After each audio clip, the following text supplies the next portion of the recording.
મરણનો જે રોગ છે જેને કહેવાય કે આપણે આધિ વ્યાધિ ઉપાધિ ત્રણેય વસ્તુથી જો ઘેરાણેલા હોય તો જન્મ મરણ છે.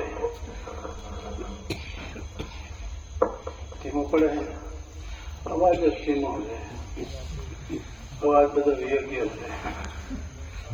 એટલે નામનું માધ્યમ છે.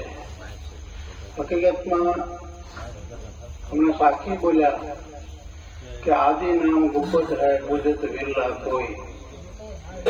આદિ નામ કયું નામ? તો તમે પાઠે બેઠા હોય તો ખ્યાલ આવે કે આદિ નામ એટલે શું. નામ સમવડ કોઈ નહીં, નામની હારે કોઈ આવી શકે નહીં. જપ તપ તીરથ કે વ્રત નામની સાથે કોઈ ના આવે.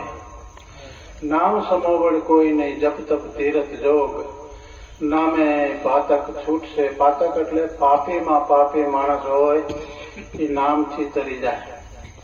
તો આ નામ કયું? રામ રામ સબ કરે ઠગ ઠાકર ને ચોર. રામ રામ તો બધા કરતા હોય.